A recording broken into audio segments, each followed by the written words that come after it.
Welcome everybody to our second webinar. Good morning, good afternoon, good evening, wherever you may be.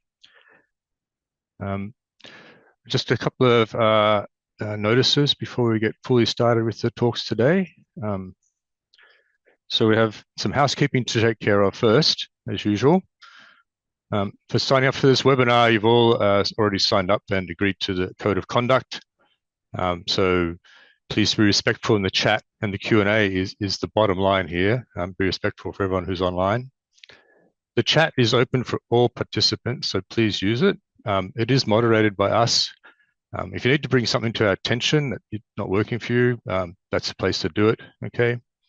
And the question and answer session, well, actually all questions to the speakers should be entered in the Q&A in your Zoom. Questions directed to the speakers in the general chat will generally not be answered. There may be exceptions, of course. And raised hands will generally not be acknowledged. So just keep an eye on that. The goal is to answer as many questions as time allows in the Q&A sessions after the talks. We may take a question after each talk, time permitting. Here's today's agenda. If I could ask our speakers to please turn on their cameras briefly so you can all see them. Just wait for everyone to be there. Okay, great. So we're going to start with a status update. This morning's, or this current webinar will be done by Naomi McClure-Griffiths, our Chief Scientist. This afternoon, Director General Phil Diamond will take over. There'll be a SKA-Mid commissioning update from Betsey, a low commissioning update from George. I think you should all wave when you say your name. Planning for science verification, Shari. Introduction to the SKA Regional Center Network by Rosie. Myself, I'll do the wrap up. I'm Tyler Burke, if you haven't already seen that. And then we'll have a Q&A panel of everyone you see on your screen, plus Anna Benaldi, who's also on the screen there. So please wave, Anna. Great, thank you very much. Okay, so please enjoy the webinar, and I will pass it over now to Naomi. It's great to see so many people online for our first webinar of 2026. For those of you who weren't at the webinar that we had at the end of last year, the plan is that we will run 3 of these a year and give special topics, things that you might be of interest to you. And we are also always open for topics that we could talk about in the future.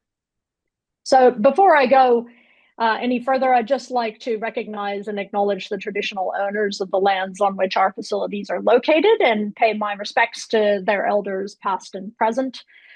We particularly acknowledge the Wajiri Yamaji as the traditional owners and native title holders of Inyari Mana Ilgari Bundara, the CSIRO Murchison Radio Astronomy Observatory, where we'll be building SKA-Low that I'll tell you a little bit about, and you'll hear more from George about that. And I also pay my respects to all First Nations people in attendance. So I want to give you just a little bit of update about how the telescope construction progress is going. At SKA-Mid, there's huge momentum and progress on site. It's really exciting to see. So we put together these nice little graphics to kind of give you a clock of how we're ticking through our various construction array assemblies. So we are in the starting part for SKA-Mid, working on 4 dishes. On the right-hand side, I've got an image that shows you which of the dishes that we're working with right now, which ones have been constructed, and then where the rest of the planned dishes are. There have been 10 dish big lifts here at SKAO. We get very excited about big lifts every time a dish is lifted up onto its pedestal. There are 19 dishes on site under assembly, and the receiver bands are all under testing or manufacture. To give a sense of what it looks like on site, these pictures were just taken last week by Tracy Cheatham, the SKA-Mid construction director. And you can see the dish structure there that's ready to be lifted up onto the pedestal. We're moving along rapidly in terms of installing the hardware. By the end of this year, we'll have 30 to 40 dishes delivered to site. 8 of those would be integrated into the array. 8 more will be under testing, 16 under construction. And the final dish will be shipped by the middle of next year. So it's really moving along very quickly. And Betsey's going to tell you a lot more about what's happening with MID in a few minutes' time. Likewise, things are clipping along at SKA-Low in Australia. These are beautiful images of the core where you can see many different stations laid out there. You can also see in the bottom left-hand corner the central processing facility. Almost the major infrastructure is almost complete. So that includes fiber, power, meshes laid down, central processing facility, the roads. The big bits there are mostly complete. And there are 117 stations of antennas that have been delivered already to the site, 69 stations fully assembled, and 12 of those stations, as of last Friday, were connected up, and that moves along very quickly. George will tell you a lot more about low progress, but I just wanted to give the same kind of graphical idea. So as you know, we're a little further ahead in the construction of SKA-Low. So in my little clock dial on the right-hand side, we've moved past the first 4-station array assembly, and we're coming towards the end of AA1, which will be 16 stations. To give you a sense of which ones we're looking at, these are the stations in blue are actually in the clusters shown on the coverage on the left-hand side. And in those, there are multiple little stations. So you have to zoom into that to be able to see where the stations are. It gives you a sense of where those are filling out. And each one of the webinars here, I'll update these figures and you'll see that they progress from being pink to blue and moving along. In terms of low updates, at the last webinar, we told the community about the program schedule and risk review deferral of 50 stations from the core of Low. Following on from that, we've been working with the community, particularly with the most strongly affected science working groups, to decide which 50 stations we should defer to minimize the impact on the science. So we've worked with EOR, pulsars, and transients groups. We proposed a number of possible solutions of different stations to leave out in this initial stage. The EOR Science Working Group proposed another one which fit in with the technical constraints. That tightens in the core a little bit, but it reduces the impact to the science. And we've decided to implement that. So we really appreciate the effort that the science working groups that we worked with put into this process. And it's been a really constructive process and very positive outcome on the whole. So just before I go on any further, I'll just say that as you all know, there is a major conflict happening in the Middle East, which is shaking up the world. This puts for us, as well as every other telescope, some risks. This is an issue that we are actively managing, and we'll keep you updated if there are any significant impacts. So the next thing I wanted to talk about is that in each webinar, our intention is to update the timeline to science, to give you the latest information that we have. So we'll date stamp these timelines. We'll make them available on our website. They'll also go into the newsletters at the same time as these webinars. So this is the latest timeline to science. So as you can see, date time stamped on the bottom. Shari will talk a lot more about this, particularly the science verification step for SKA-Low AA2, which is coming up just right around the corner in the middle of next year. So this is the timeline as we know it now, and hopefully can help you continue to plan for when SKA will be available for community involvement, and that's coming up soon. So I wanted to spend a little bit of time today talking about some of our thinking on KSP planning. So key science projects are obviously a very important part of the scientific program for the SKA. And when many of you and many other people were together with us in Görlitz last year at the SKA science meeting, we heard very strongly that teams want to move forward into starting to plan for KSPs. Now, KSPs are not intended to start until at least cycle 3, and that's to ensure that there's adequate system and operational maturity and that we have an appropriate set of capabilities in place. But nonetheless, there's a lot of work that needs to go into the planning from your side, from our side, to get ready for these major transformative science projects. So the first thing I wanted to just lay out is the definition of KSPs. That key science projects are not just big projects, but they're really big projects. They're large multi-investigator projects that will address a significant scientific area. They're expected to be transformative. They're also expected to produce data of a very high legacy value.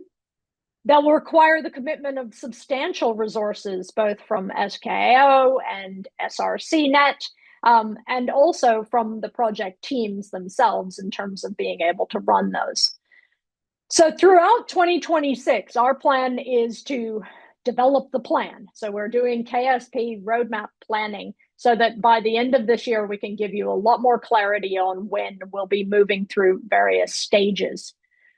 We're currently developing a multi-year proposal process that'll start out with expressions of interest for KSPs. Those will be a necessary first step for KSPs and start to narrow down the pool.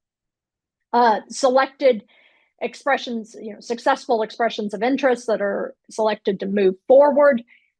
We'll be able to conduct pilot observations in advance of their full survey data to give you some data to start to work with and prepare for the KSPs and to test out systems in your pipelines.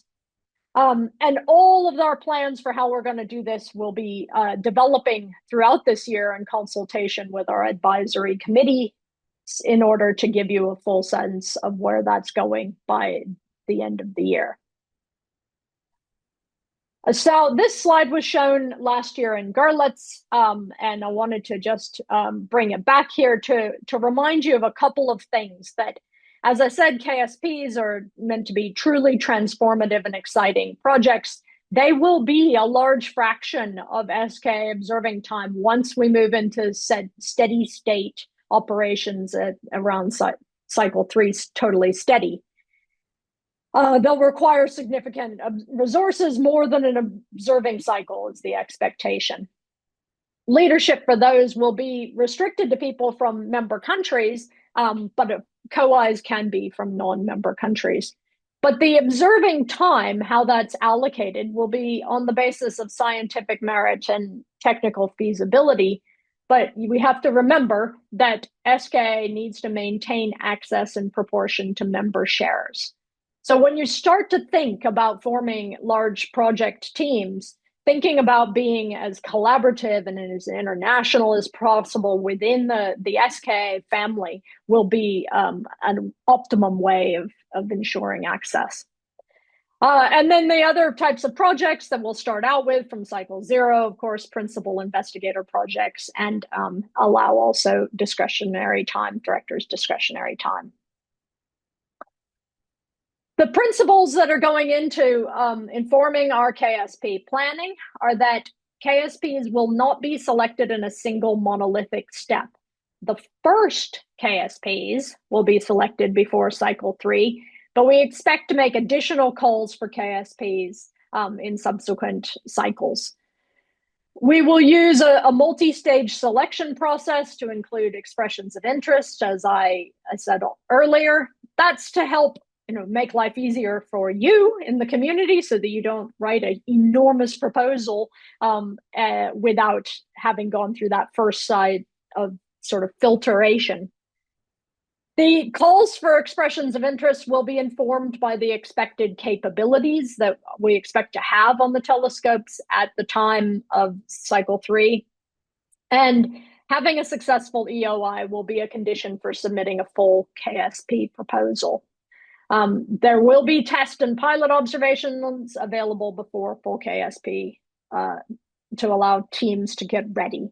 So those are the principles that we're working with now. Our plan is to try to develop a full KSP life cycle that goes from the call for expressions of interest through the proposal process, through the pilot observations, how time is allocated, and give all of that information as soon as we can. So I'll just finish up with one last item from me before I hand over to the real show of this webinar, which is all the rest of the people who are talking about all the interesting things. We've set up some national scientific liaisons. So these are members of the SKAO scientific staff who can act as first port of call for national questions or speaker requests. If you're having an SKA meeting in Switzerland, you can contact this member. We'll be posting these up on the website. You are, of course, always welcome to get in touch with any member of SKAO staff. But these are just to try to build some relationships with national communities and help the communication between the observatory and the community. I also want to highlight that we're making some significant changes to the science users portion of the website this year to make it so that it is for users, so that you can start to be able to understand how you would use the telescope, how you would interact with us, and be able to get in there and get the information you need in an easier fashion. So look out for those changes, and we'll announce that when we have made those changes. So I'll just finish up with my email address in case you'd like to ask any questions of me offline, but of course we will have the Q&A to carry us through. So I'll finish up with that there. Thanks. Great. Thank you very much, Naomi. I don't see any questions at the moment, but I'm sure there'll be some later on in the Q&A once people have a chance to digest what you said. Oh, sorry, we do have one question just popped up. So actually, I will take that one. Lourdes, are you able to unmute and speak, or do I need to? Okay, I'm going to read out the question. It's just from Lourdes. What do you mean when you say, in relation to KSP, that teams are expected to commit significant resources in relation to what the SRCNet will provide? What kind of resources? Yeah, so that will depend on what kind of project you're conducting.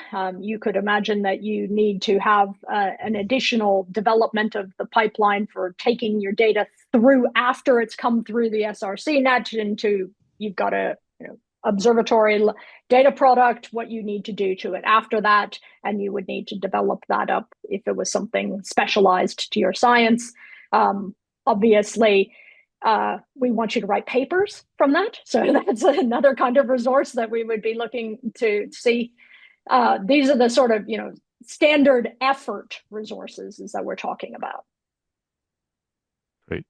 There are a couple of other questions, but we'll keep them for the Q&A, and we can continue this discussion there. So thanks, Naomi. Betsey, we're now going to have an update on SKA-Mid commissioning from Betsey Adams. Great, looks good. Oh, okay, great. Welcome everyone. I'm very happy to be able to provide you with this update on how the science commissioning is going. Come back. I thought it was useful to first start with where science commissioning sits in the big picture. We saw a little timeline from Naomi already, but just to focus in a little bit more. So science commissioning is an internal activity that focuses on tests of science capability using astronomical observations. And so you can see here the timeline that we start by constructing the telescope, then there's assembly, integration, and verification. That's followed by science commissioning, which is where we have a commissioning plan for each array assembly. And when we're happy with everything that's happened, we'll then move to science verification, which is when the community will have the data and also tell us that it meets their requirements. And what I want to emphasize here is that while the timeline looks linear and we have a progression from left to right, you see that there are these arrows, circular arrows at each step, and that's because this isn't a direct linear progression, but there's a lot of interaction and back and forth at each stage. Okay. So with MID, we're very busy with the commissioning, or just starting the commissioning of our first array assembly, the 0.5. which, as Naomi told you, is 4 dishes.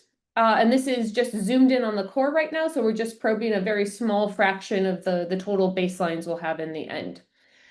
And I have 3 dishes circled in blue. Those are the ones that we've currently observed with, and only in band 2. The 4th dish, which is circled in pink, is hopefully coming very soon for first observations.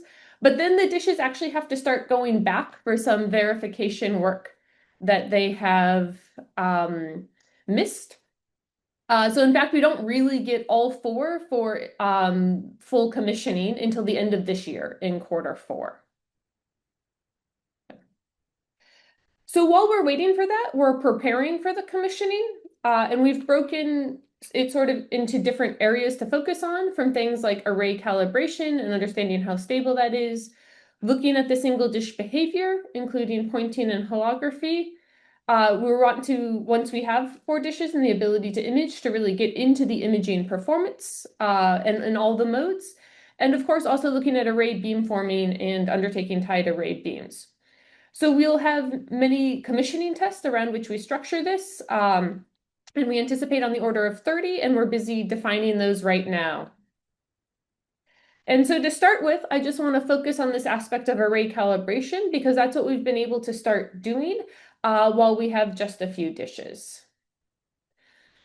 So hopefully you all have already seen this figure that I'm showing right now, which was our achievement of first fringes, which was the first time we connected 2 dishes through the full signal path and showed that we could combine them.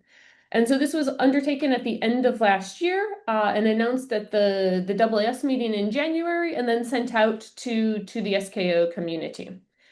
And so, well, this is a very nice plot that shows our amplitudes on the left and phases on the right. I want to take advantage of the webinar format to show an animated version of this, where now we have our amplitudes on the left and phases on the right. And so for the non-radio astronomy experts, amplitudes roughly tell you are sort of how much emission is in your field, and phases give you information about where that emission is coming from. And this GIF now is animated in time, and so what you can really focus on is the phase. And here you see the phases are flat, modulo regions of known satellite RFI. And in this case, we were looking at an isolated compact source at the center of the field. And then all your emission is essentially coming from one location. And so what you expect are flat phases. And so that was our demonstration that we were achieving, combining all our data properly. The amplitudes on the left are basically showing you the bandpass shape or the response of the telescope. Now, as part of this observation, we also had the information from the single dishes themselves, so not just the cross correlations. And this was a tracking observation, which meant we knew exactly where our telescope was pointed. So what we did was we looked at the emission from our own galaxy, the galactic H1. And so what you can see is our detection from the 2 single dishes here that were part of this observation with a comparison to existing surveys. And the thing to note here is that they line up very well spectrally. So this is demonstrating that all our channels are where we think they are in the correlator. Now, after we had a 2-dish observation, a bit earlier this year, we had the 3rd dish became available. I told you we'd observed with 3 dishes. When you have 3 dishes, you have the opportunity to measure this interesting quantity, this cool quantity called closure phase. And what this is that when you have 3 dishes on a triangle, the phase errors from each antenna actually cancel out.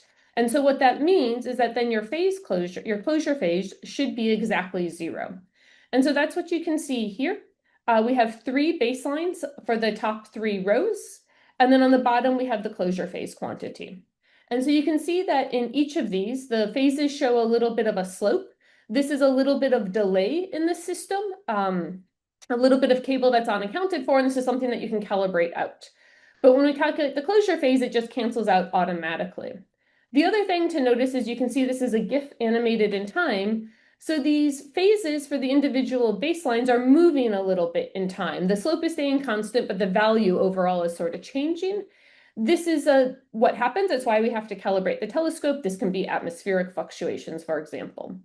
But if you look at the closure phase, you see it stays exactly 0 for the whole time. So again, just showing that all the antenna-based errors cancel out. And this basically gives us really good credence that we're going to be able to really well calibrate the telescope. Okay.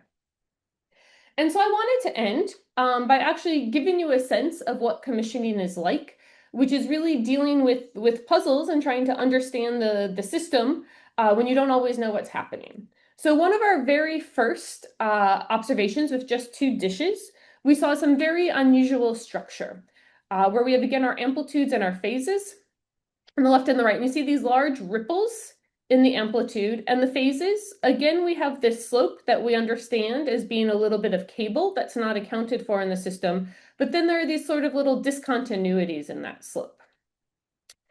Now, this was an observation that was taken by the engineers and shared with us. And so we hadn't selected the source. And so we said, this is really weird. We don't like these ripples. That could be very bad. It could be a problem with the system.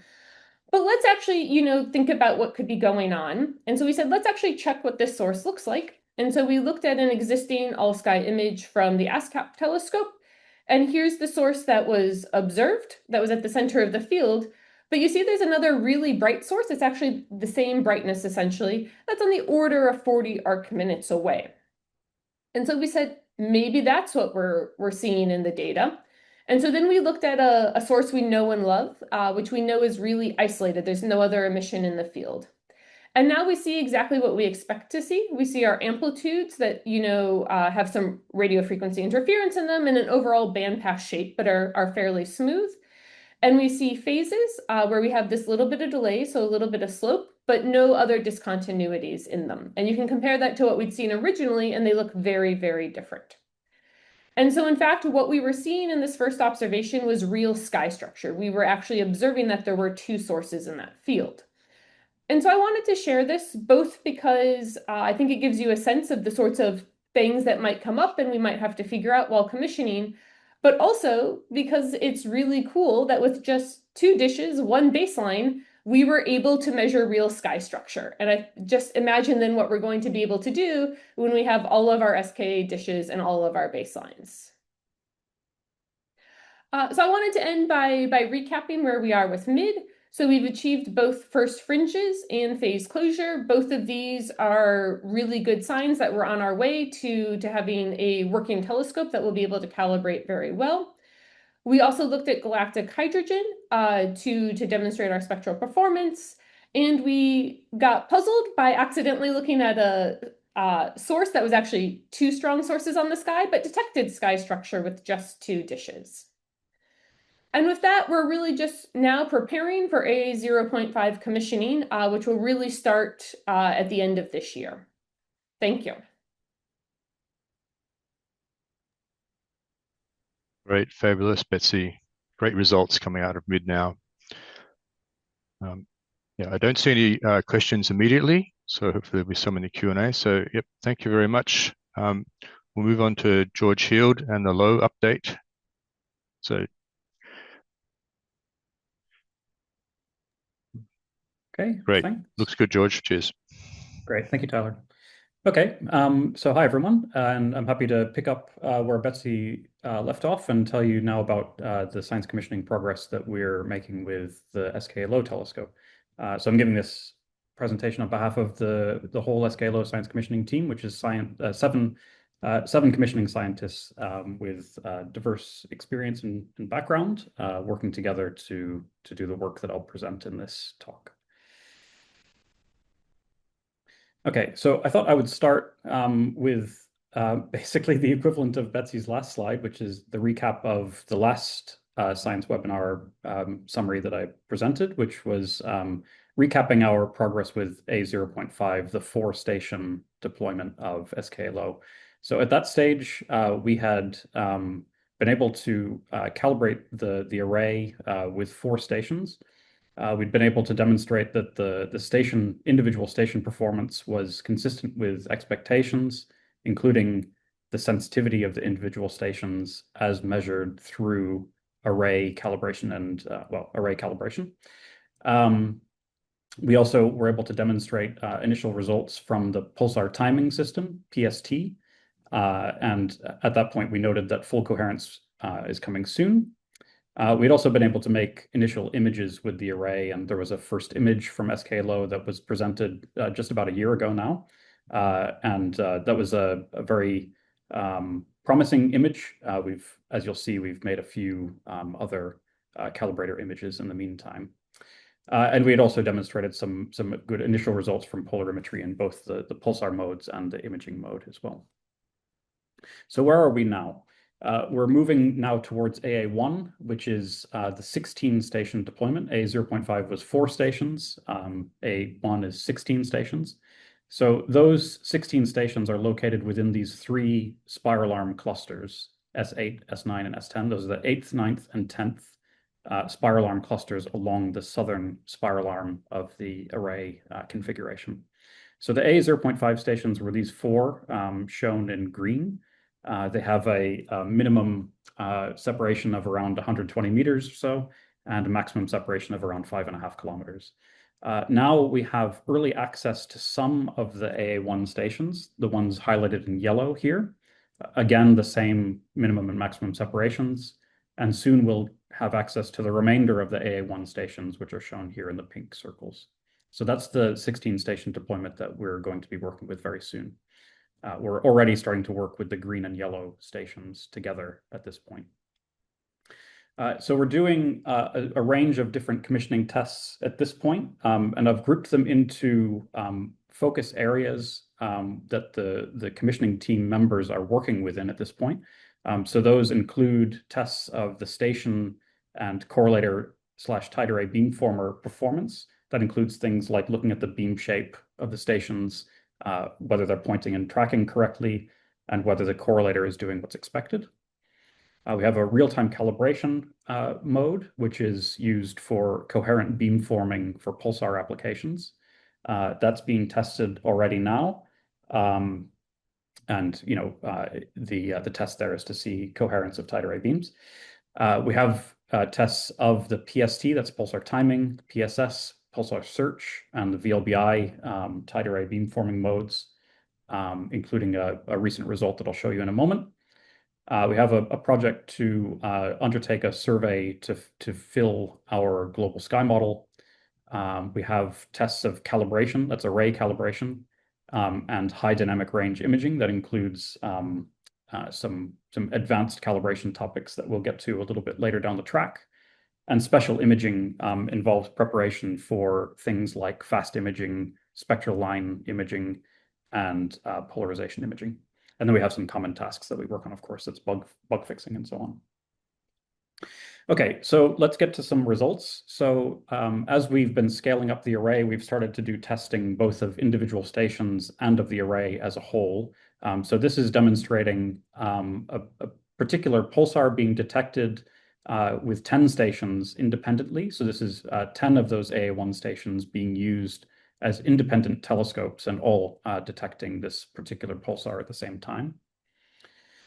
We've also been able to demonstrate offline that the real-time calibration system is working. So again, real-time calibration here means the calibration that's required to make the tight array beam coherent.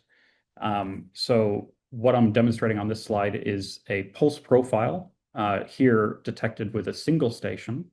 And I'll now click to the version where we use the 4 stations coherently together, and you'll see that the signal-to-noise ratio increases dramatically. In fact, it increases by a factor of 4, and that's what we expect because there are 4 stations being combined. More than that, the polarization properties of the detected pulse profile are consistent between the single station and the tight array beam, meaning that we're not making mistakes with the way that we combine the data. And so this graph here is a little bit complicated, but the takeaway point here is that, through the application of the real-time calibration solutions, again, so far in an offline mode, but coming soon in an online capacity, we demonstrate that as we add stations into the coherent tight array beam, the sensitivity increases linearly with the number of stations, which is what we want. We're now going further, and so we've recently just had a first result from what's called the flow-through mode of our pulsar timing system. That allows us to record voltages at a decimated data rate, which lets us observe for longer, basically. And this plot here is demonstrating that a first test of that system produced a pulse profile which looks consistent with expectations. This is very good news. We've also been able to detect individual pulses from single objects using early testing of the pulsar search system as well. This is another area where we'll continue to make progress in making the system fully capable, but these initial tests are very promising to show us that we're able to detect single pulses, again, from known objects. Oh, I should say that the pulsars shown earlier were indeed known pulsars already. Now, as we're scaling up the array to the AA1, the 16 stations, here are a few more plots that are demonstrating the kind of tests that we're doing to check our confidence in the system as we proceed in scaling up the system. So we tend to do a lot of tests to check the single station performance. And the left-hand plot here is showing for 8 stations at the same time, the sun drifting through the station beam. And we use this kind of test to check that the station beam width is as expected, that the side lobe heights are as expected, and that the station beam is pointing where it's supposed to as well. And this is the kind of test, first of all, that we do in collaboration with the science operations team, and secondly, that we use to check that things are working as expected within the system. On the right, we're seeing baseline fringes between, in this case, 6 stations, showing that for the longer baselines, we have a nice flat phase, which is because we're looking at a nice, bright, compact calibrator. On the short baselines, those are the ones that look very wiggly and very interesting. Those are the short baselines where you're probably picking up other structure, likely from the Milky Way.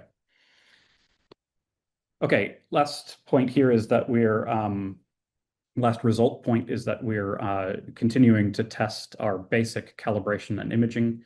We've continued to make snapshot images of calibrator fields, which, at this point in these particular examples here are only using 4 stations still.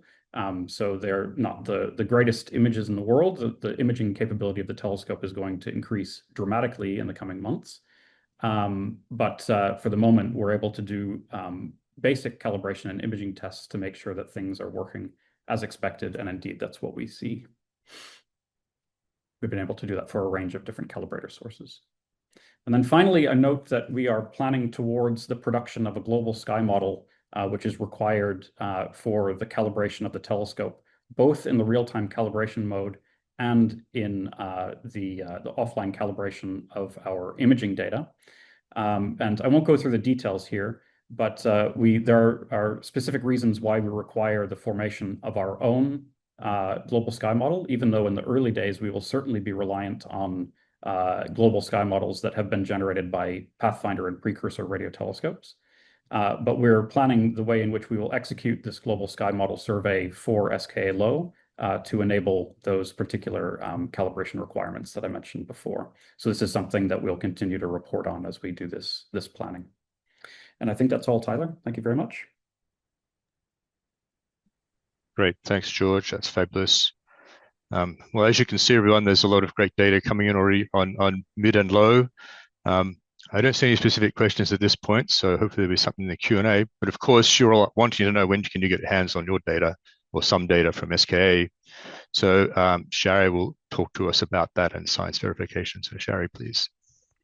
All right. Thank you very much, Tyler, and hello, everyone. It's really my pleasure to be here today to talk to you about planning towards science verification. I know that I am hugely biased, but for both science operations and I think for the community in general, I mean, this is a hugely exciting phase and indeed represents the first opportunity that the community will have to get its hands dirty on data from the SKA telescopes. And now I can't move slides. All right, so I'm going to start off at the very highest level, thinking about what science verification is and why are we doing it on this slide here. So once a telescope mode and observatory data product pair have both passed science commissioning and all internal checks, it will go through a process of science verification. And what I mean by the observatory data product and mode pairing, you can think about it like continuum mode on the telescope, and then the final observatory data product would be the continuum image. So basically what we're saying is that the full end-to-end system for continuum needs to be in place before it will go for science verification, and so on for the other modes. We will build up in terms of complexity and diversity of modes all over time, and many of you have probably seen our schedule for the rollout of modes and capabilities to the community. Every telescope mode and ODP pairing will go through this eventual cycle of science verification, and then when we hit the actual observing cycles through shared risk and then into standard operations. For science verification itself, it will be you, the community, that suggests targets, and we'll observe a set of those and deliver the data publicly. Observations for science verification are typically going to be really simple, particularly in those earlier stages where you might expect to see something like a single source, single beam or pointing, single frequency, single epoch, integration of up to 4 hours. So many of you have probably seen this slide before. A version of it has already come up today, and we've heard great stuff about where we're up to with construction and commissioning. Of course, I'm going to focus on science verification, which is due to start for the Low telescope in mid-2027, and for the Mid telescope in the first half of 2029. I couldn't fit all of the information in that box, so now we will zoom in. We will start the process of science verification when the telescopes are comparable to current state-of-the-art telescopes, and that's in what we call our Array Assembly 2, when we're expecting to have 66 dishes and 68 stations. Of course, science verification will also continue into our AA Star telescope, which has many more dishes and stations. The primary purpose of science verification is the verification of the scientific capability, overall workflow, and the usability of the system. And when I say the system, I'm really meaning everything to do with the telescopes, our pipelines, our tools and interactions, both through the SKAO and also the SRCNet. Science is considered to be a bonus and will not be guaranteed. Another one of our principles of science verification is really that it shouldn't place too much of an unnecessary burden on the SKA user community. And the way we're thinking about that is really, that it's not too hard or requires too much effort to put in a science verification idea. That the bar for providing feedback is as low as it can be. We would prefer small bits of feedback than everyone filling out a bunch of mandatory questions. The goal is to get broad feedback on SKA data and everything to do with our operational model from a really diverse user community. And part of this will be the public delivery of our data from science verification. Many of you have probably heard me say this before. I said it just last week when I was in the Netherlands, but I really believe it.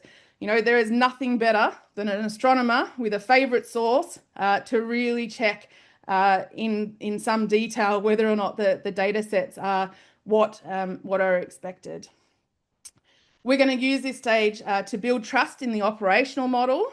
Some of the ways that we will do that is by, for example, delivering not only highly processed data products, but also some of the more raw data products at this stage for thorough science verification. And of course, we will be building excitement on our way to science. So how exactly will science verification work?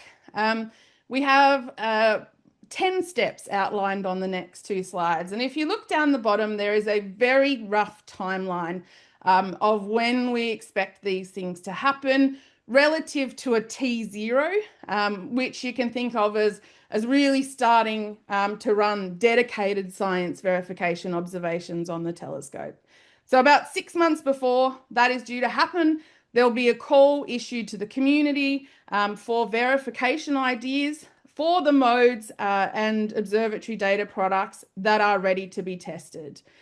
The call will include lots of information about what those modes are, but also other details about the integration time, the number of beams available, and so on. We expect the call to be open for something like 2 months, and that call will also include any plans that the SKA-O has for targets and observatory-led data products. And I'm going to talk a little bit about more about those on a dedicated slide in just a couple of slides' time.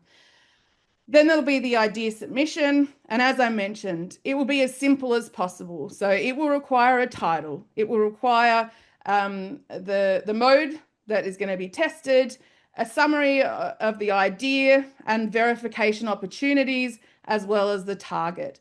There'll be some additional things that users can look at and potentially interact with, but nothing more than these things will be required to submit the idea.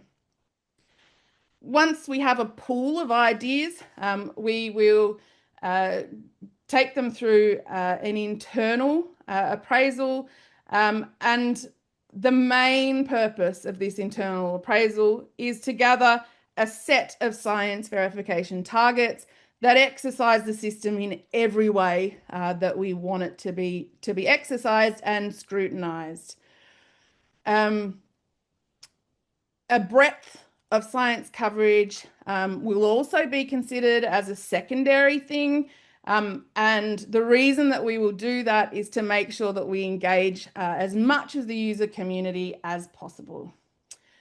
Then about 3 months before science verification is due to begin, the set of science verification targets will be announced to the community.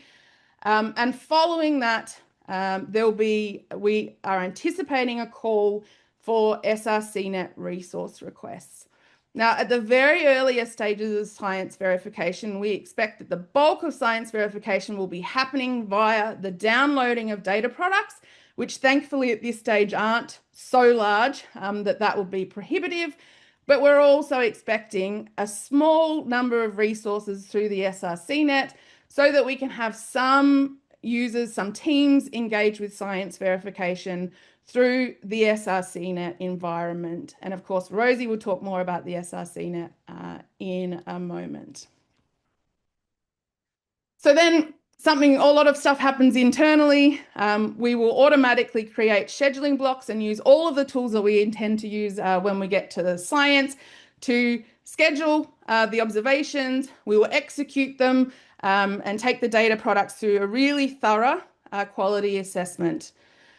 Those data products will then be available to the community following an announcement. So as I mentioned, most of the community in the earlier stages will be downloading those data products, and those data products, it's important to note, will include some of the more raw constituent data products. So if you're thinking again about continuum, that would be providing the continuum image, but also providing the calibrated average visibilities associated with that image.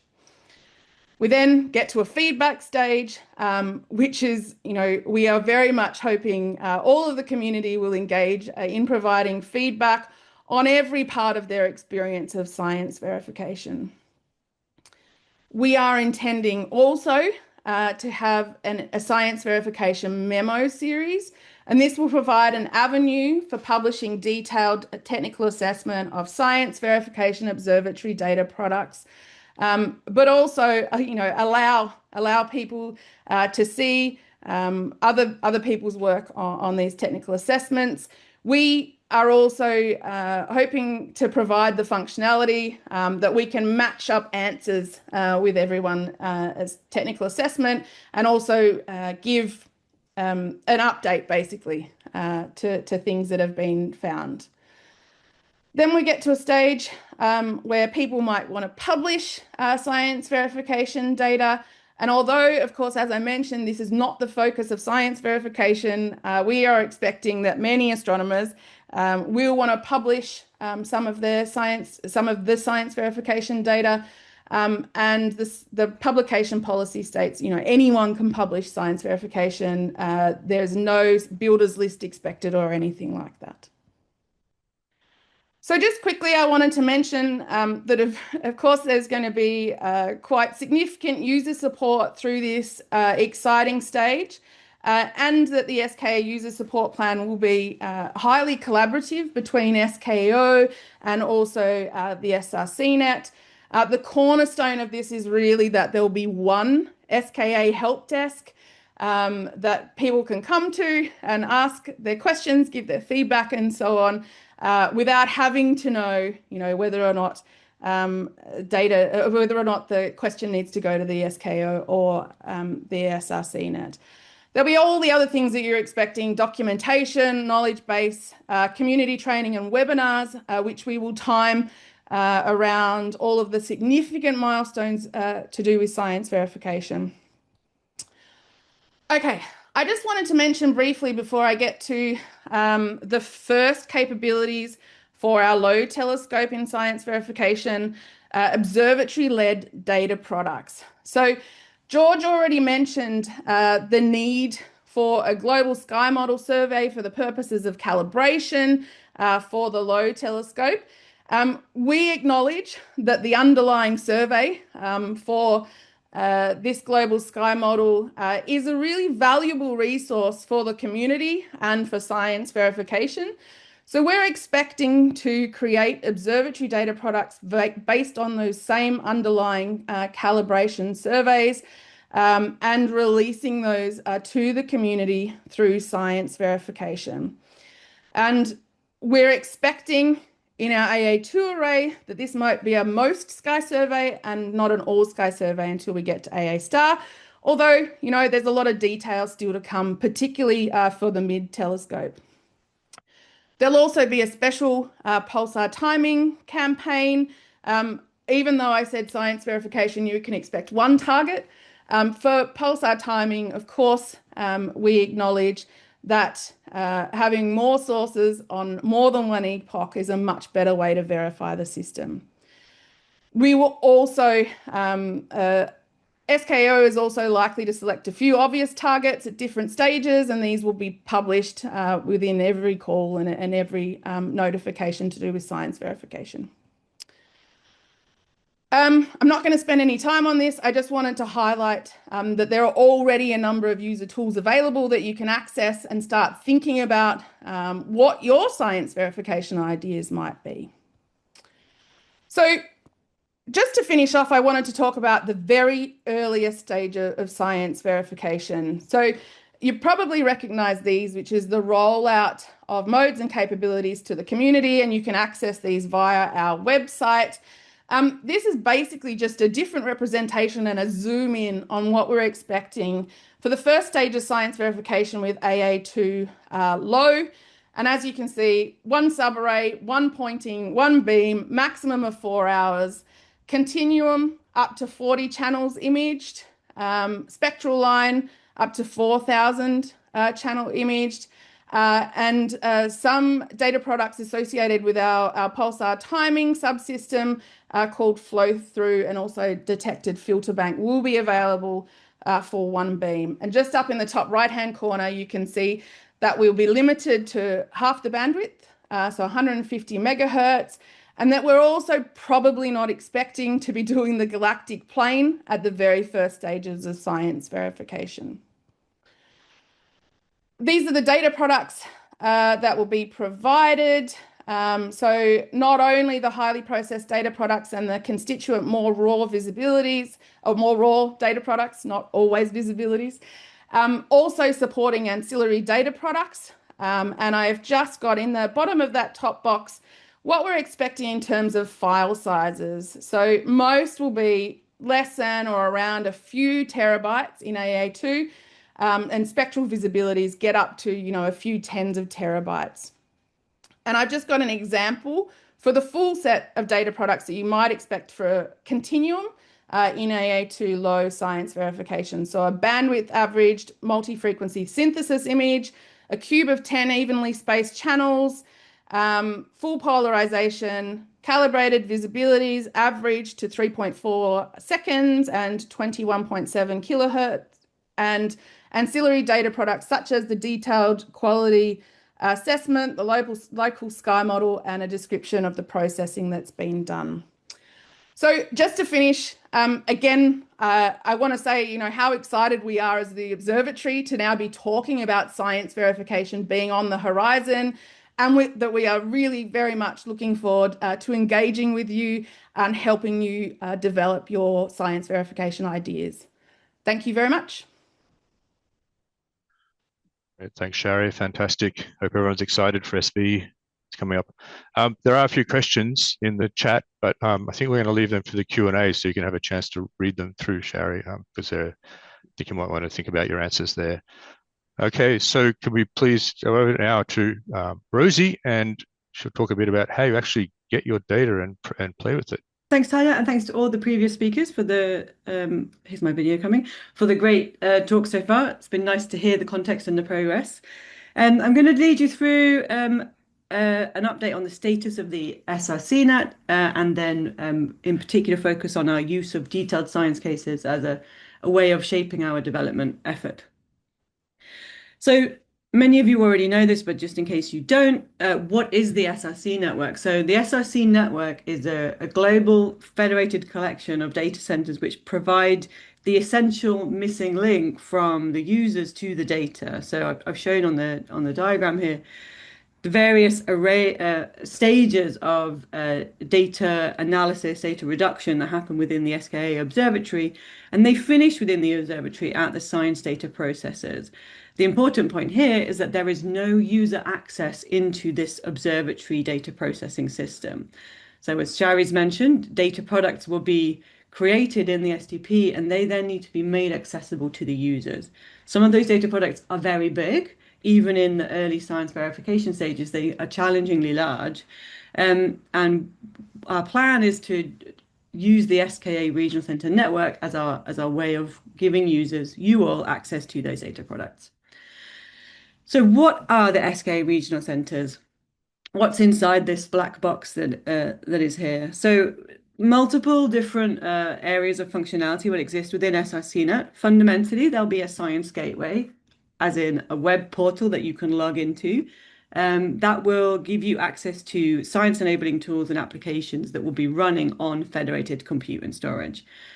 All in all, to provide the ability for you to collaborate with each other, perform analyses, and develop your workflows that you want to do on data within the global SKA archive. And this is so that we can solve this orders of magnitude data problem that we will have certainly in abundance by cycle 0, and even by AA2 we'll have some challenges. Okay, so the SRCNet project then is a time-limited project to bring together this global network of SKA regional centers. So it's a development project. It officially started in the middle of 2024, and it has an end date of Q4 2030. We currently have about 60-person worth of effort working on the SRCNet project, so it's a big commitment by countries to provide personnel into our project. And that comes from a resource board that pledges those resources to us every 6 months. And that resource board was set up by council. So we are a big undertaking, delivering a big system, federating. We expect around 16 different SRC project nodes in the end. And our plan with this is to deliver increasing functionality and scale aligned, as it has to be, with the SKA science milestones. So our absolute focus is on being ready in line with SKA's scientific milestones.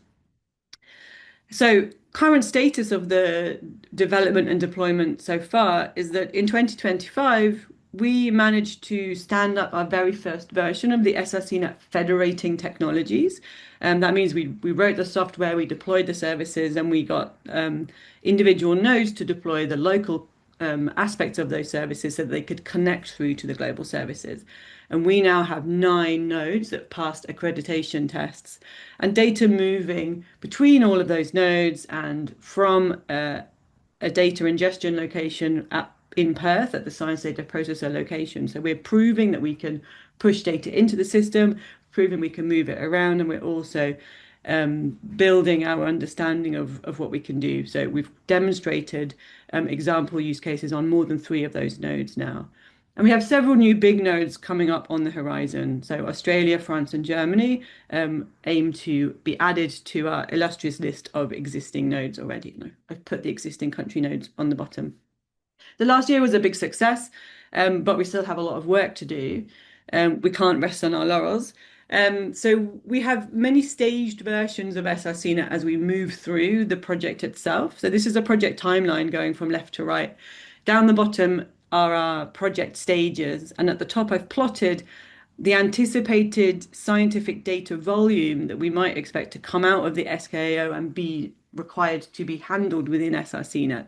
Now, obviously the numbers start small, and in fact you really need a logarithmic scale to see this properly.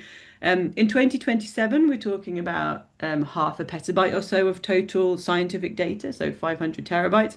By the time we get to 2030, that's gone up to almost 100 petabytes of data. So these would be very challenging numbers. They will be, a lot of effort required to handle these data volumes, and that is of the observatory data product. So this is not getting into the raw data. It's not trying to replace the SDP. It's the observatory data products that you need to analyze to do your science. So SRCNet starts small, but we hope fully formed, in time. So our federating concepts will be put in place early. They already exist. We will try and offer our services to users early on. So as Shari said, in that science verification stage, we would like SRCNet to be available for a limited number of users so that we can get feedback on the SRCNet system and learn how to do things better, find out what's working well. So the numbers may be modest to start off with, but we expect to have the skeleton of SRCNet in place for the users early on. And then that scale has to continue to grow by adding more sites, by adding more data volume, by adding more compute into this framework that we put in place. And we really want to tie the supported science use to the SKA rollout. So at the moment, we've got a gateway front end, we've got federated identity management, and we've got a global archive, and we're working really hard on federated execution of workflows. Pushing jobs between sites is one of our current things. So one of the big concepts we've been using to drive forward in our design work and our understanding of whether or not our system is good enough is the concept of a detailed science case. So this is a necessary tool to translate from scientific language that you all speak into engineering language that the software developers and the operators have to understand. So we've taken description of scientific goals for a number of different detailed science cases. And then our project scientist team have written down a chronological description of what they would expect that detailed science case to look like in terms of the stages of work that's required. I do this, then I do this, and I do this. We break down those stages into bite-sized pieces, which we call science workflows. So that might be a source finding step, for example. And then we try and identify the specific tools and software elements that are needed for each of those workflows. So we try and build up some granularity of the elements that would be required, to put together a full detailed science case. And our engineers can understand those individual elements, and we can check against a checklist whether or not we've achieved delivery of each of those elements. So this we have been doing in practice for over a year now. We now have 8 project scientists working on a broad range of scientific areas, developing a good representative set of science cases for each stage of the telescope rollout. We've got dozens of science use cases already. They're covering a range of capabilities and modes, but their focus has been on science verification to start with, and has been matched to the timeline of the observatory. So we started with a focus on AA2-Low, then we moved to AA*-Low, and now we're also considering AA2 and AA* use cases for the mid telescope as well. Then taking those detailed science cases, we work out these science workflow elements. Currently, we have 76 workflows derived from these science cases. And the rate at which we're discovering new workflow elements is decreasing. So we are reaching an asymptote where we think we've covered all of the envelope of individual functionality that we need. We're taking each of those science workflows and proving that we can do them on the SRCNet by identifying the software tools. So we are actively working on this, and it's proving to be very valuable to us. Those detailed science cases will be published and shared with the community very soon. So you'll have the ability to see if you feel that what you're interested in would be covered by them. So I just wanted to put this slide up to say that we're using detailed science cases as a tool for us, as this dictionary to translate between the science speak and the engineering speak. And they help us understand the functionality envelope of SRCNet, but they do not define the science that can be achieved. So the scientific output in the end will be defined by you all. So my picture of the silly dog is to show that we are identifying the puzzle pieces, and we are using individual jigsaw puzzle pictures to put together our understanding. But if you want to do something crazy and build your puzzle differently, you can do that. So we're trying to find the Lego bricks for you to build whatever you want with. We're not trying to limit your science, but we do have to guarantee a certain amount of science. And the ability to run a set of detailed science cases in the end and an appropriate scale will form part of the accreditation process for each SRC. So to become an SKA regional centre with accredited status, you will need to prove you can run a detailed science case at appropriate scale. So they are really helpful for us in that respect, but we are not trying to limit your science by doing it. So takeaway message then is that the SRCNet is being built with science use cases in mind. We're targeting those cases aligned with the mode rollout, and we're testing as we go. So we already have a number of them running. Doing that testing as we go identifies challenges. We want to see those early. We don't want to wait to find the challenges. Some of those challenges are already around the scale of the data and the size of available resources within our system. So that's good. It puts pressure on us. It gives us problems to solve. And we're really happy that as a project, we're up and running with our first version of SRCNet to allow us to do these kind of tests. The system is still new. It's still internal use only. We are commissioning it effectively. It's not available to users, but we expect that we would be ready in time for science verification. New countries continue to join, hoping to have at least 11 individual SRCs up and running by the first half of 2026, so very shortly.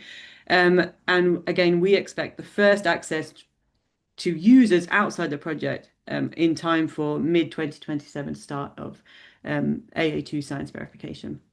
And that is my last slide, so I will stop there. Thanks very much. Fantastic. Okay, so we have some time for Q&A. What I like to do, I know there's at least a couple of questions directed to Naomi on SKA-Low config and the MID integration. I think you're going to answer both of them live, if I saw correctly. And then I can take those. Good, quickly. And then we can have a good chat on the science verification, I think, because there's a lot of questions there. Yep. So the first question was, would the new EOR defined low configuration be shared alongside the other? And yes, indeed, we will. So we will get that up with the rest of the array configurations as soon as possible. We're just finalizing the last couple of little bits of that. There's also a question about the integration of Meerkat into MID from Ryan Shannon, pointing out that pulsar timing requires continuity and asking what the plan is for the integration. So the first thing that I'll say is we absolutely know and will make certain that continuity of pulsar timing is achieved. So the plan is to be able to start to do pulsar timing with MID before Meerkat is integrated so that we can match the solutions and make certain that we can maintain continuity. The exact plan and timeline for integration of Meerkat into MID is currently under works between SKAO and SRCNet. and we'll give you an update on that as soon as we've got that, but we're working to make certain that we minimize scientific impact and maximize our ability to get MID working as quickly as we can. So I'll take those two right there. And then Tyler, I'll let you work through. Great, thanks, Naomi. Okay, so there are a bunch of questions on the science verification. Shari, do you know which ones you want to address first, and would you like to just take it away? We'll chip in as needed. Look, I'm really happy to just take it away. Noting that I actually lost internet as soon as I stopped talking, so I have a screenshot of what the questions were before. And so if I miss any, Tyler, just let me know. So I'm going to start from the most recent. So we had a question from Virginia that said, will the call for SV ideas be open to the whole community, or will there be restrictions in terms of member countries or science working group members? Also, do you already know how many targets will a single person or group be allowed to propose? So the call for science verification ideas will be open to the entire community. And I think that it's really important that we are noting as an entire user community that there is no planned restrictions to anything ever based on science working group membership. So hopefully that answers the first part. Now, the second part about the number of targets will a single person or group be allowed to propose, it would be an idea submission. At the moment, we haven't thought about placing a cap on that. It's an interesting thought, though, whether or not the community would have so many targets in mind for science verification that we would need to do that. But at the moment, there is no cap planned. Okay, so the next one was Francesca said, will you consider ideas on a specific target aiming at to verify multiple observing modes, for example, continuum, polarization, and H1, or do you prefer separate idea submissions? So to start with, we don't consider polarization to be a separate observing mode. And so if you were doing continuum, we would be expecting those observations to be full polarization, even in the science verification data sets that we are planning to deliver. In terms of continuum versus spectral line, in the very earliest stages of science verification, I would not be expecting to be verifying multiple things at once like that. We hope to get to that, but at the initial stages, it will be as simple as possible. You know, one target, one mode, and so on. Then somebody asked, can you please clarify what it means that the publications of science verification will not expect a builders list? Will and when the publication policy be available to the community? Another really great question. So all I meant was some of the community might expect from other telescopes that there is the requirement to include a builders list of the people that have made science verification possible. So basically observatory staff members. We will not be requiring that. So it will just be, you know, like a normal publication, those that have contributed to what is in the publication, you would of course expect to be part of the authors list. In terms of the publication policy, that is being edited at the moment, and we would hope to be making the information available in that publication policy available, you know, in the next few months is my great hope. So you can look out for that. And then Francesca also asked about the possibility to do science with science verification targets. How are you planning to avoid internal conflicts? So, I mean, different groups working on the same data, since as far as I understood, the science verification data will be available to the whole community. And Francesca, you are right that those data products will be available to the whole community. We are thinking a little bit at the moment along the lines of what you've just said about conflicts between teams. There are certain things, you know, that the observatory could do to try and minimize that. I think we have agreed at a high level internally that we will be, alongside science verification and hopefully before, outlining what good looks like. So what we're expecting from the community in dealing with the science verification data sets, and other things that we might do. So that's really an area of work in progress at the moment. Is that all of them? I think so, at least Okay. for you. Great. Thank okay. you. I'm not seeing any other questions, although Richard has a question. I'm not sure what he's addressing, but how about ASCAP? Is that related to the MCAT or something? Richard, if you could type a follow-up to that. I think, Tyler, I think that's a follow-up to a question that I just answered by typing, which was asking if we were expecting any timeline impacts on SKA-Low because of the tropical cyclone that just passed through Western Australia. I don't know anything. I don't have any updates about ASCAP, Richard, but George might have more information. And the way that I just answered the question, George, was that the team will be able to get out there to fully assess later this week, but that you guys were doing some observing yesterday, I believe. So I think things are looking okay. Yeah, I think that was a good answer, Naomi. And I think all I would add is that the team did a great job of preparing the site before the arrival of the cyclone.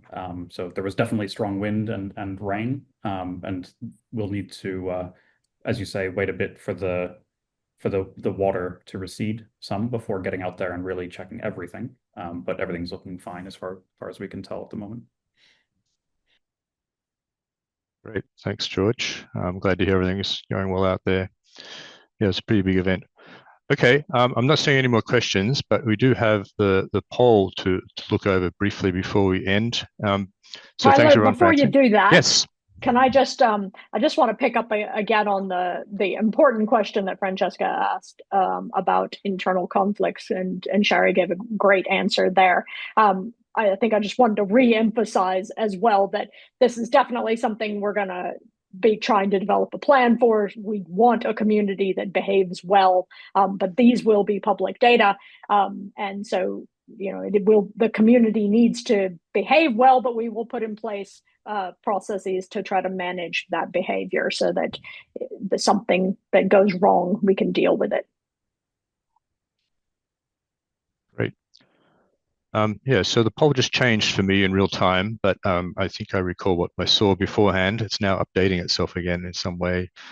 But it looked like the most popular answer was number 2, a series of smaller meetings focused on specific science areas starting next year. And the next one, most popular, was number 4, a series of national regional workshops on science verification and KSP planning. And so we'll take these on board. We have another webinar this afternoon. We'll get some more answers, and we'll take some of your ideas on board for our future planning on those. So that's fantastic. Yeah, maybe we can end that poll now, Catherine. And I think that's all. So I'd like to thank everyone for joining today. Thanks to all the speakers for great presentations. The aim is to get all the slides and the videos up on our website in the next few days, so before Easter. So please take a look at the Science Users part of the SKA website. And hopefully we'll get the newsletter out from this week as well. Of course, we have this afternoon session as well for some Q&A as well there. So yeah, thank you for everyone for your attention, and please enjoy the rest of your day.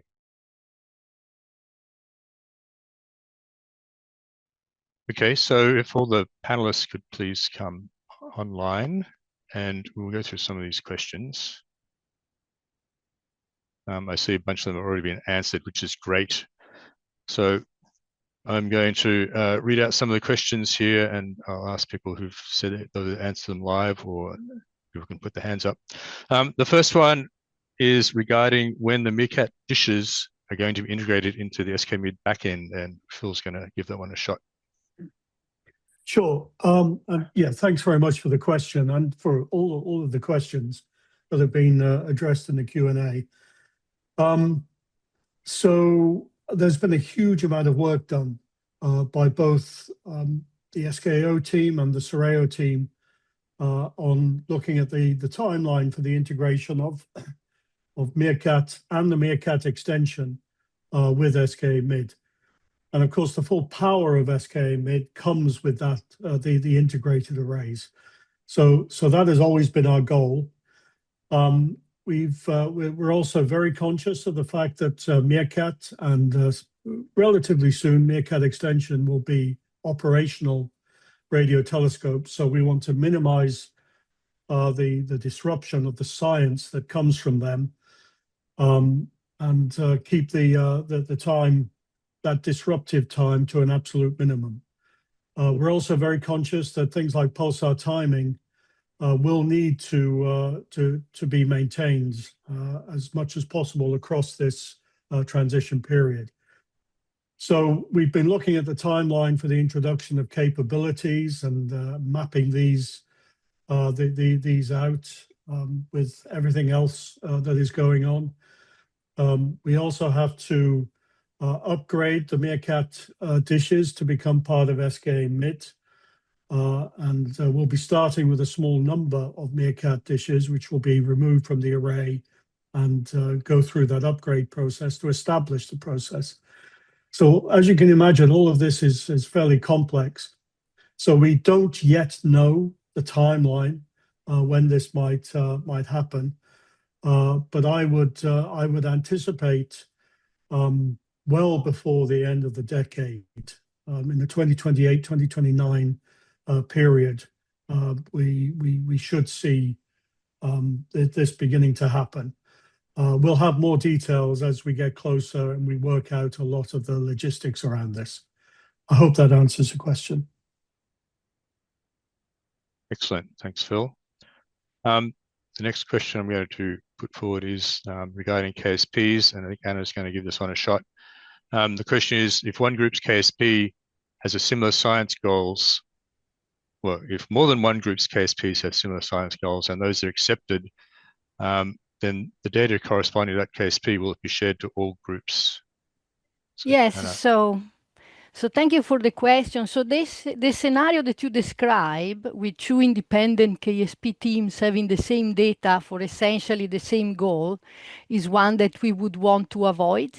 And this is because we want the KSP teams to have the time to analyze their data and capitalize on their data before someone else potentially scoops them with the result. So it is not a scenario that we would like. So the expression of interest process is a first opportunity to spot such potential instances of multiple groups with the same, essentially the same science goal. And I can envision that in that case, groups would be informed of that and encouraged to consider submitting together rather than competing. If that didn't happen, then those groups would effectively compete. So each science case would be judged on their own merit, considering all.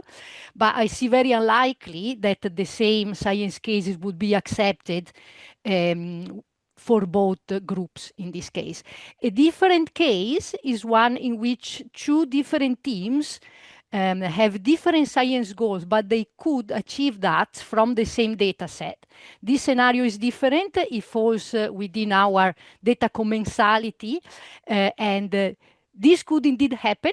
In this case, the same data would be given to two different teams, but for a different science goal.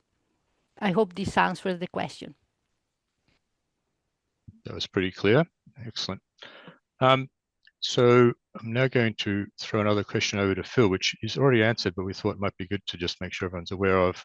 That was a question of when the first call for the EOIs might happen for the KSPs. Yes, so we've indicated that KSPs will not run until cycle 3, but there is a long planning process, and well, cycle 3 for the first KSPs, but of course future cycles for future KSPs, and KSPs will run across individual cycles, we expect. Naomi has been working with the team to look at the roadmap, and there will be more detail coming in the roadmap. But in answer to the question, approximately 2 years before cycle 0 starts, we would expect to put out the first call for expressions of interest. So if we look at SKA-Low, that would be around the 3rd quarter of 2028, because we recognize there's a lot of planning that needs to go into these things. But look, I wouldn't take this to the bank just yet. I think wait until the roadmap planning activities are more advanced, and a document has been released to the science community. Great, thanks, Phil. We have a question, and actually there's been a few questions already answered, so I thought maybe we should talk about this for a little bit. This is mainly for Shari and probably George as well. On the global sky models, the question is, how long do we expect to take to actually do the observations? Will they be happening for SV? How will they be made available to the community, et cetera, et cetera? So I'll leave it to you guys to sort out answering that. Might have a first pass and then see if other people want to chime in. So first of all, for MID, see if Betsey gives a thumbs up on this. I think the expectation is that we don't need to do a global sky model survey for MID, that the expectation is that the calibration process would work differently. But Betsey can correct me if I'm misunderstanding. For Low, oh, sorry, go ahead. So I think we still have to figure out for band 1 what we're going to do, but I would be very happy if we could get away not having to do a survey. Yeah. Okay. Yeah.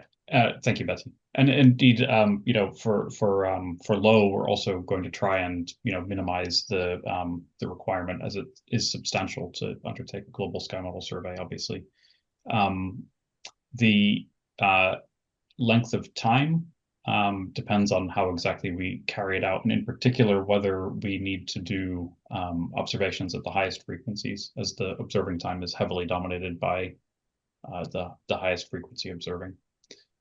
So as I mentioned in the presentation, we're going to try and do the best we can to piece together resources from Pathfinder and Precursor telescopes that may get us partway. It will certainly get us partway, and the question is how far along it can get us without having to do our own global sky model survey. We expect to have to do something. So I think it'll wind up being heavily dependent. As I said, it'll wind up being heavily dependent on whether we go to the highest frequency in the band. So we'll, as I mentioned in the other answers, we're going to keep on giving survey plans as they mature in these webinars and conferences. I think the number to have in mind is a couple hundred hours for a Low survey, something like that. But I just want to stress it's heavily dependent on how exactly we end up carrying it out. Great, thanks, George. Does anyone else want to add to that? Can I just answer from the science verification side? So everything, I mean, obviously I agree with everything George said, and he has quite nicely represented the global sky model in the way that it is designed, right, for the calibration of the telescope. The data product that we release to the community will be based on that same underlying data set, but may be a different observatory data product that will be released via science verification, so in AA2 and then AA star. That's all. Great, thank you. So that sort of ends our session today, more or less. There's one last slide here. Please keep an eye out for the newsletter. The slides and the recordings and the newsletter and the Q&A will all be available very soon, hopefully by the end of this week, on our website. You can see the website there. And you can also pencil in your diaries July 15 for the next webinar. So just like to thank you all for attending, and we'll see you at the next one.